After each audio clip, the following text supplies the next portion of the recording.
Hello everyone, welcome to magnet brains. Myself Prateek Karn स्वागत करता हूं आपका अपने यूट्यूब चैनल मैग्नेट ब्रेन्स पर, जहां पर आपको मिलता है क्वालिटी कंटेंट, क्वालिटी एजुकेशन, वो भी बिल्कुल बाकायदा फ्री ऑफ कॉस्ट। केजी से लेकर के क्लास 12 तक का पूरा एजुकेशन सब आपको मिल जाएगा डिटेल्ड वीडियो फॉर्मेट में। और अगर आप हिंदी मीडियम के स्टूडेंट हैं तो फिर आप जानते हैं क्या करना है आपको। मैग्नेट ब्रेन्स का हिंदी मीडियम चैनल भी है, जा करके सब्सक्राइब कर लीजिएगा और याद से, एकदम याद से नोटिफिकेशंस को ऑन कर लीजिएगा। इससे होता क्या है ना कि जैसे हिंदी मीडियम के चैनल पर कोई भी वीडियो अपलोड होगा, चाहे कोई लाइव क्लास हो, कोई अपडेट हो, कोई रिकॉर्डिंग हो, तो उसकी जानकारियां, उसकी नोटिफिकेशन सबसे पहले आप तक पहुंच जाएंगी। आप किसी भी कंडीशन में कुछ भी मिस आउट नहीं करेंगे। बस एक बात का आप खास ख्याल रखें कि हिंदी मीडियम के चैनल पर क्लास 6 से क्लास 12 तक का पूरा कंटेंट अवेलेबल है। कौन कौन से स्टेट बोर्ड हैं सर? तो एमपी बोर्ड है, बिहार बोर्ड है, यूपी बोर्ड है, राजस्थान बोर्ड है और दिल्ली बोर्ड है। और अगर आपको ई नोट्स या ई बुक्स चाहिए तो फिर इसी वीडियो के डिस्क्रिप्शन में आपको एक लिंक मिलेगी, जाकर के आप चेकआउट कर लीजिएगा। वहां से आप ई नोट्स और ई बुक्स भी बाकायदा अवेल कर सकते हैं। ठीक है, तो चलिए अब जरा कहानी को शुरुआत देने वाले हैं। Class 11 physics chapter number 13 which is oscillations. क्या है चैप्टर का नाम? ऑसिलेशंस है चैप्टर का नाम। और अब लेकर के आ गया हूं आपके लिए इसका चैप्टर ओवरव्यू। चैप्टर ओवरव्यू के वीडियो के अंदर आपको सारी बातें बताई जाएंगी कि क्या क्या चीजें इंपॉर्टेंट है चैप्टर के अंदर, किस टॉपिक के ऊपर ज्यादा ध्यान देना पड़ेगा, किस पे ज्यादा डेप्थ में न्यूमेरिकल्स में घुसने की जरूरत नहीं है। कभी कभी क्या होता है ना, कुछ कुछ टॉपिक्स ऐसे होते हैं जिसका थ्योरी वाला कंटेंट जो है बहुत इंपॉर्टेंट होता है, उस पर बेस्ड एक सिंपल सा फॉर्मूला भी आता है, लेकिन उस फॉर्मूले के ऊपर ना कभी कभी सवाल कम आते हैं, या फिर ऐसा मान लीजिए सवाल आने की फ्रीक्वेंसी जो है ना वो थोड़ी सी कम हो जाती है। तो अगर आपने उसके न्यूमेरिकल्स को सॉल्व करने में बहुत टाइम लगा दिया है, देखिए न्यूमेरिकल्स को सॉल्व करना ही होता है, लेकिन ज्यादा समय किस न्यूमेरिकल पे लगाना है जिसके आने की प्रोबेबिलिटी जो है वो ज्यादा होती है। आई मेरी बात समझ में? तो अपने को टाइम मैनेजमेंट करना पड़ता है, तो वो किस टॉपिक में कितना टाइम देना है, किस टॉपिक में ज्यादा डेप्थ पे जाना पड़ता है, कहां पे ऐसा होता है कि नॉर्मल थ्योरी से आपका काम बन जाएगा, तो वो सारी चीजें मैं आपको बताने वाला हूं इस चैप्टर ओवरव्यू वाले वीडियो के अंदर। तो बिना समय लगाए लेकर के चलते हैं आपको इसके पहले वाले स्लाइड के ऊपर। ठीक है, देखिए चैप्टर ओवरव्यू के अंदर क्या लिखा हुआ है। जो पहला बुलेट पॉइंट में लिखा हुआ है ना वो है इंट्रोडक्शन। ठीक है, मैंने हमेशा आपको बता के रखा है किसी भी चैप्टर का जो इंट्रोडक्शन वाला लेक्चर होता है ना उसको मिस मत करना। कई स्टूडेंट्स क्या करते हैं, क्या गलती करते हैं, वो सोचते हैं कि अरे इंट्रो में तो नॉर्मल बातें करी गई होंगी तो मेन टॉपिक यहां से स्टार्ट हो रहा है, गलत हो गया। ठीक है, ऐसा नहीं होता है। मेरे प्लेलिस्ट में जितने भी चैप्टर्स मैंने कवर करवा के रखे हैं ना, हर चैप्टर में मैंने आपसे बहुत बार कहा है कि भैया इंट्रोडक्शन का जो लेक्चर होता है ना, this is going to be the backbone of this particular chapter. ठीक है, हर चैप्टर की क्या है ना कि एक एसेंस होती है, हर चैप्टर की एक अलग एसेंस होती है। जैसे अब अगर आप मान लीजिए इससे पहले आप लोग क्या पढ़ रहे थे, thermodynamics, kinetic theory of gases. ठीक है, तो वहां पे अपना जो पूरा परसेप्शन था ना वो किस पर बेस्ड था कि एक बीकर होगा, उसके ऊपर एक फ्रिक्शनलेस पिस्टन लगा होगा, अंदर कुछ गैस भरी होगी, तो उस गैस के नेचर के बारे में अपन स्टडीज कर रहे थे। तो अब उस चैप्टर को पढ़ने का एसेंस क्या था कि उस चैप्टर को पढ़ने के लिए आपके दिमाग में सबसे पहले एक थर्मोडायनेमिकल सिस्टम आना जरूरी था, तो वो अपना थॉट प्रोसेस था। लेकिन इस चैप्टर का थॉट प्रोसेस क्या होगा? क्या सेम होगा थॉट प्रोसेस? बिल्कुल नहीं भाई, ये चैप्टर अलग है, ये ऑसिलेशंस की बात कर रहा है। यहां पे आपको बकायदा पूरा मोशन चेक करना पड़ता है। आई मेरी बात समझ में? पीरियोडिक मोशन क्या होता है, नॉन पीरियोडिक मोशन क्या होता है, टाइम पीरियड क्या होता है, फ्रीक्वेंसी क्या होता है, एम्पलीट्यूड्स क्या होते हैं, इन सब चीजों के बारे में आपसे यहां पर बात की जाएगी। तो इस चैप्टर का एसेंस अलग है, तो वो जो पूरा परसेप्शन है, क्या थॉट प्रोसेस बनाना है आपको, वो सारा का सारा जो थॉट प्रोसेस है वो कहां बनेगा? वो बनेगा सर इंट्रोडक्शन वाले लेक्चर में। ठीक है, अब मान लो अगर तुम सीधे आते हो दूसरे वाले बुलेट पॉइंट के ऊपर, मतलब दूसरे वाले वीडियो के अंदर, मतलब पीरियोडिक एंड ऑसिलेटरी मोशंस वाले वीडियो के अंदर, तो आप ये समझिए कि आपने ना जो पूरी इमारत है ना उसका बेस तैयार नहीं करा। ठीक है, बिकॉज बेस कहां तैयार होता है सर?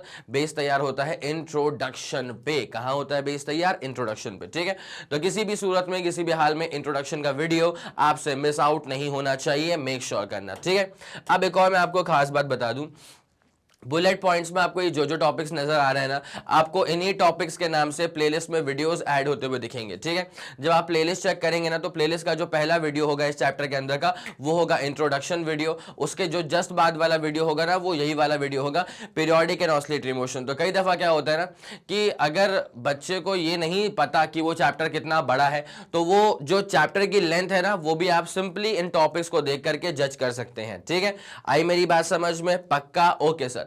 अब जैसे देखिए, अच्छा यहां पे डेरिवेशंस भी हैं, इस चैप्टर के अंदर डेरिवेशंस भी हैं, थोड़े से ज्यादा डेरिवेशंस हैं, ठीक है। लेकिन आप एक बात समझे, कोई भी डेरिवेशन ना किसी ऐसे कॉन्सेप्ट पर बेस्ड नहीं है जो कि तुमने आज तक नहीं पढ़ा है। मतलब हम जो अब डेरिवेशंस कर रहे हैं ना, उसका जो बेस लाई करता है ना, वो पुराने चैप्टर्स में ही लाई करता है, ठीक है। तो जैसे आप मान लीजिए, यहाँ पे मैं आपको बता दूं, फॉर एग्जाम्पल डिस्प्लेसमेंट का डिफरेंशिएशन क्या होता है, वेलोसिटी। तो जब मैं वेलोसिटी निकालूंगा ना ऑसिलेटरी मोशन की, तो मुझे ऑसिलेटरी मोशन की ही डिस्प्लेसमेंट को डिफरेंशिएट करना पड़ेगा, ठीक है।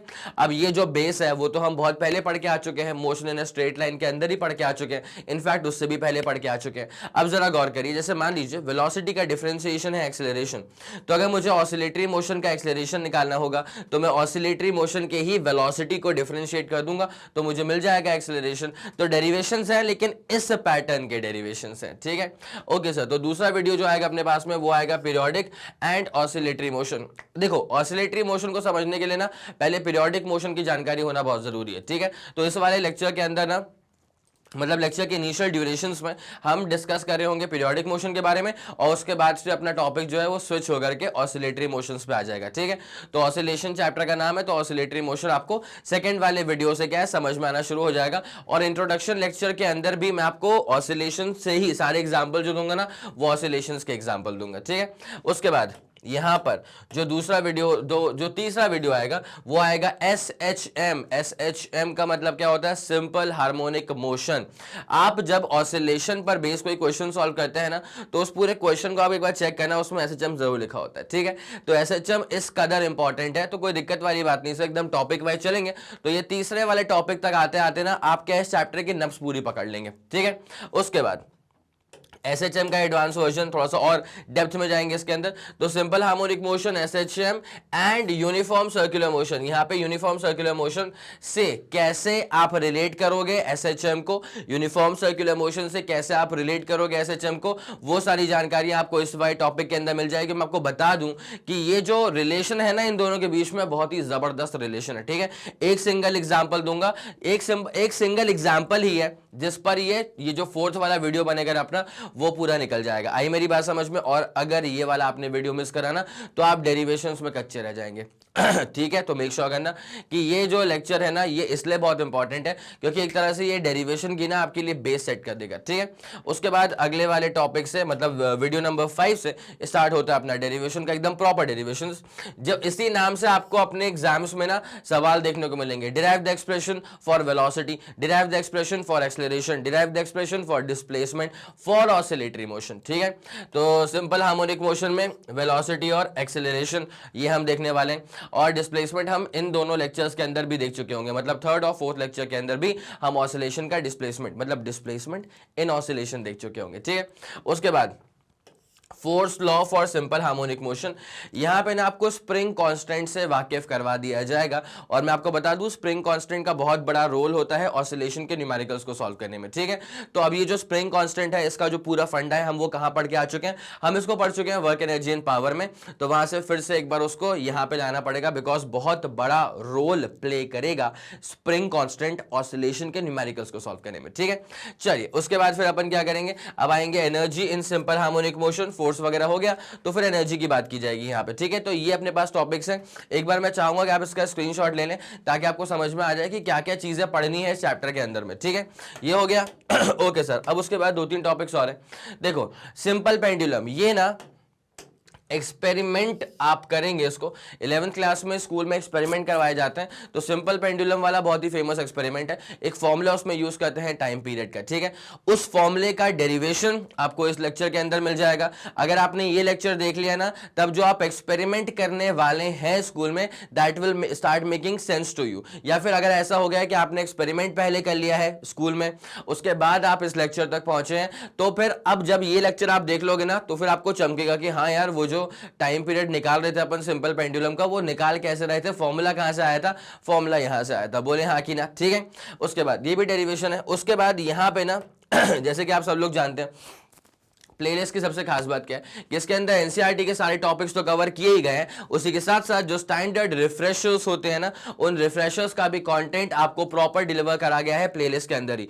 तो प्लेलिस्ट ने पूरा स्पेक्ट्रम कवर अप करके रखा हुआ है, एनसीईआरटी टॉपिक वाइज पूरा खत्म करवा दिया गया है, और उसके बाद स्टैंडर्ड रिफ्रेशर का जो स्टैंडर्ड इंपॉर्टेंट कंटेंट होता है ना, उसको भी इन्वॉल्व किया गया है। ठीक है, तो यहाँ पे oscillations of a liquid in a U shape tube एक टॉपिक ये होगा। ये नाम से क्लियर होता है कि हाँ ठीक है, एक लिक्विड होगा, उसका ऑसिलेशन होगा, हो रहा होगा यू शेप के ट्यूब के अंदर, तो क्या उसका टाइम पीरियड होगा, कितना वो बेंड होगा, कितना वो लिक्विड का लेवल एक तरफ से कम जाएगा, एक तरफ से उठेगा, ये सारी चीजें जो है हम देखेंगे ऑसिलेशन ऑफ लिक्विड है ना यूट्यूब के अंदर। उसके बाद oscillation of a loaded spring, ठीक है, एक स्प्रिंग है, ठीक है, उसमें नीचे मास को लगा दिया है, उसको मैंने नीचे खींचा और मैंने छोड़ दिया, तो ये अपनी ही पोजीशन पे, मेन पोजीशन के अबाउट क्या करेगा सर, ऑसिलेट करेगा।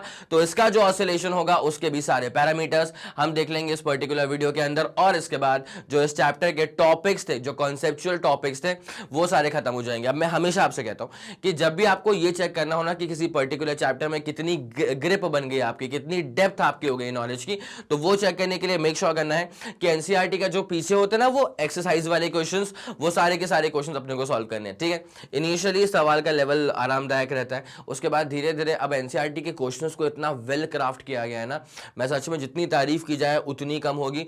अगर आपने पीछे के जो क्वेश्चंस हैं एनसीईआरटी के, अगर आपने वो सारे बकायदा ईमानदारी से सॉल्व करके रखे हैं ना, तो फिर आप ये बकायदा कह सकते हैं कि हाँ अब मेरा डिसेंट लेवल बन चुका है इस पर्टिकुलर चैप्टर के अंदर। ठीक है, तो अब क्या होगा, मैं इसमें आपकी कैसे हेल्प करूंगा, देखिए हालांकि ये क्वेश्चंस का मसला है, तो क्वेश्चंस जब भी आते हैं आपके सामने तो यही कहा जाता है कि पहले स्टूडेंट्स को खुद से ट्राई करना चाहिए क्वेश्चन, उसके बाद अगर नहीं बनेगा then they should take help. ठीक है, अब मैं आपको बता दूं एनसीईआरटी वाले क्वेश्चंस हैं, बकायदा आप इसको खुद से सॉल्व करना ट्राई करेंगे, लेकिन जब भी अटक जाओ तो डीमोटिवेट मत होना, ये वाला वीडियो ओपन कर लेना। इस वीडियो के अंदर मैंने एनसीईआरटी के एक्सरसाइज वाले हर एक क्वेश्चन को बहुत ही डेप्थ में डिस्कस किया होगा। ठीक है, आई मेरी बात समझ में, तो in that way I will be going to help you. उसके बाद जैसे ये हो जाएगा तो फिर आप लोग जानते हैं कि एग्जाम पैटर्न में ना एमसीक्यूज का बहुत बड़ा रोल शुरू हो चुका है आजकल। ठीक है, हर एग्जाम में आप चेक करेंगे तो आपको एमसीक्यूज तो मिल जाएंगे। ठीक है, मल्टीपल चॉइस क्वेश्चंस, इसमें खास बात क्या होती है ना, एमसीक्यूज आपको उलझाते बड़े शानदार तरह से।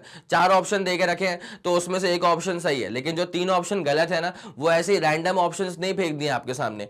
भाई जब कोई बच्चा किसी एक क्वेश्चन को सॉल्व करता है तो एक गलत अप्रोच भी होती है, अगर वो गलत अप्रोच फॉलो कर ली स्टूडेंट ने तो एक गलत आंसर आएगा, तो वो गलत आंसर भी आपके ऑप्शंस में मौजूद होगा। इससे होता है क्या है ना, अपन ने सॉल्व करा, अपना आंसर आ गया, अप्रोच अपनी गलत थी, मान लो अपना आंसर भी गलत ही आया, लेकिन अगर वो गलत आंसर आपको ऑप्शंस में दिख गया तो लोग सोचते नहीं है भाई, लोग सोचते नहीं है कि सही है कि गलत है, उनको अगर अपना ऑप्शन और ऑप्शन क्वेश्चन वाला मैच कर गया तो वो टिक लगा के आगे बढ़ जाते हैं। ठीक है, वहीं पे आप फंस गए, कट गए आपके नंबर। आई मेरी बात समझ में, इसलिए अब इसको अपन सही कैसे करेंगे, मल्टीपल प्रैक्टिस करनी पड़ेगी इसकी। ठीक है, वही एक तरीका होता है उसका। उसके बाद MIQ, इसका मतलब होता है मोस्ट इंपॉर्टेंट क्वेश्चंस, जैसा नाम वैसा काम, सच में मोस्ट इंपॉर्टेंट कैटेगरी के क्वेश्चंस होंगे।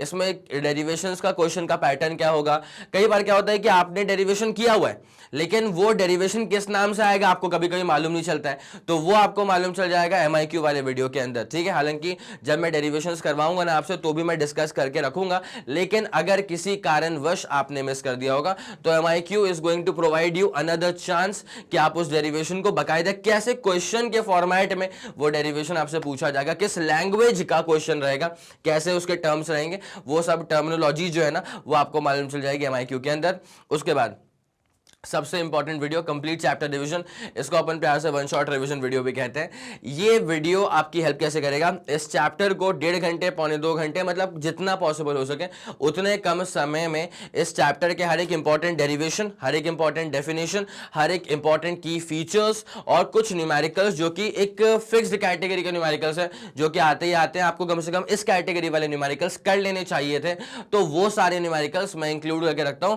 इस पर्टिकुलर वीडियो के अंदर। इसको अपन बोलते हैं कंप्लीट चैप्टर रिवीजन या वन शॉट रिवीजन वीडियो। आ गई मेरी बात समझ में, मैं चाहूंगा एक दफा आप इसका स्क्रीनशॉट लेंगे। ठीक है, कोई दिक्कत वाली बात नहीं है, ओके सर डन। तो ये है अपने पास में इस चैप्टर का चैप्टर ओवरव्यू। अब बस कमर कस लो, रेडी हो जाओ और जाकर के प्लेलिस्ट में जो इसका पहला वीडियो है इंट्रोडक्शन वीडियो, उसको जाकर के देख लो और मेक श्योर करना कि वीडियो देखने के समय आपके पास में एक कॉपी हो, एक पेन हो, आप तरीके से हर एक पॉइंट को नोट करते हुए चलना। वीडियो रिकॉर्डिंग्स में भी मैं कई बार आपसे कहता हूं कि भाई इसको नोट कर लो, इसका स्क्रीनशॉट ले लो, तो जैसा मैंने कहा है वैसा अगर आप करते हुए चलेंगे तो ये बात तो गारंटीड है कि इस चैप्टर की जो ग्रिप है ना आपकी, वो एक तरफा होने वाली है। ठीक है, इसी के साथ खत्म करेंगे इस पूरे वीडियो को। और जैसे कि आप सब लोग जानते हैं कि मैग्नेट ब्रेन्स जो प्रोवाइड करता है वो है English medium as well as Hindi medium वाली classes with entire full complete syllabus coverage. उसके बाद CBSE board, Delhi board, Bihar board, UP board, MP board, Rajasthan board और वैदिक मैथ्स क्रैश कोर्स और स्पोकन इंग्लिश। इसके अलावा अगर आपको कोई और इंफॉर्मेशन चाहिए तो फिर आप मैग्नेट ब्रेन्स के ऑफिशियल वीडियो पर जाकर के, ऑफिशियल वेबसाइट पर जाकर के विजिट कर सकते हैं। Okay, thank you so much.